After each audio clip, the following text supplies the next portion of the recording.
It was almost 11 years ago now, but I still remember the moment to this day. I was 15, didn't have my license, was driving with another friend of mine who did to a high school basketball game just to watch some of our friends play. And we went to Target beforehand because we had more time to kind of waste and kill. And I remember just going in like I had before, actually, a lot, I think for the past couple years at that point, and grabbing a couple CDs, unwrapping them, taking them in the bathroom, putting them in my shirt or my pants, and then basically just heading out back to the car.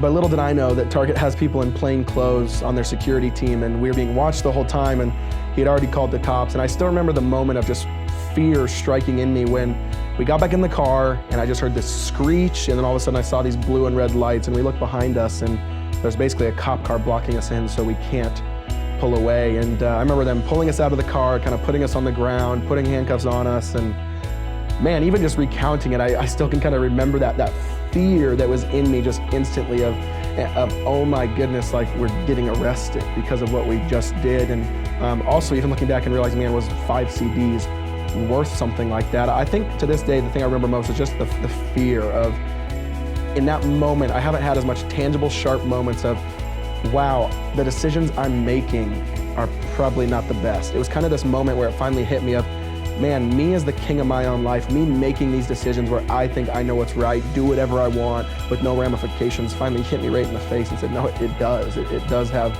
those ramifications. And I think the biggest lesson I learned, which is interesting looking back on it now too, is because the fear was so strong, I stopped for like a long time. I never wanted to do that again. I promised myself I never would, but it only took about a year until that kind of wore off. The fear wore off, and I started doing it again, maybe even to some degree worse. And it wasn't until I started following Jesus at 19 that I really started to see, man, sometimes we project that exact kind of dichotomy right there on God, right? Like so many of us are motivated to do things for God or obedience or to, live the Christian life properly simply based out of fear. Simply based out of, I'm going to not do this because I might get a lightning bolt thrown down on me, or, kind of the cartoon character of God, or that, he might, snap his fingers and I'm gone, or whatever it is. When in reality, not only does that not produce lasting obedience, that doesn't bring joy to the Father, right? And what I mean by that is something motivated by fear doesn't even produce what you're trying to produce, good, lasting obedience, because it's just kind of like me being a parent now, I see it, right? Where it's kind of the kid won't do something when I'm in the room, but when dad leaves the room, then they totally act different. And I think that's a lot of times how we think about God, like, oh, if he's watching us, or if I feel that, then I'm not gonna do it. But when we don't feel like that, then we don't. But what God's really looking after and looking for is children who follow him because they realize that his way is the right way, and it actually brings shalom, where the whole world is operating rightly when we follow his way, when we follow Jesus. It's what it means to be truly human, to actually follow the truly human and the truly God one, Jesus, God in the flesh. And I think that's what I learned that day, that man, if I actually want to change my behavior, if I actually want to live rightly, it's really got to come from a place of realizing that God actually is not waiting to throw a lightning bolt down on me, but he actually sees me and he says, I love you and I want to lead you to the path of joy. In John chapter 10, Jesus says, I want to bring life. Some translations even say, I want to bring you life abundantly.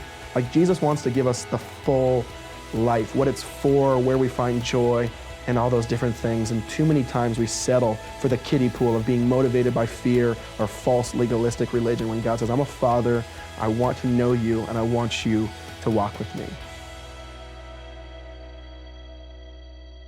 Hey guys, thanks for watching. That story was really special to share, and I wanted to for a few reasons. And one is because it's one of the most full circle moments I've ever had in my life. Getting arrested at Target at 15, and now my new book, It's Not What You Think, is on shelves at Target at 26. So 11 years later, to have a book where I talk about God's grace, the scripture, my story, when that really Target has such that memory is kind of crazy. And so to celebrate, we really wanted to just hook you guys up with basically every digital thing that I own or have ever written. So we're giving away 4, I think, digital things, a brand new devotional, 2 or 3 ebooks. You get my spoken word album for free, all of that stuff.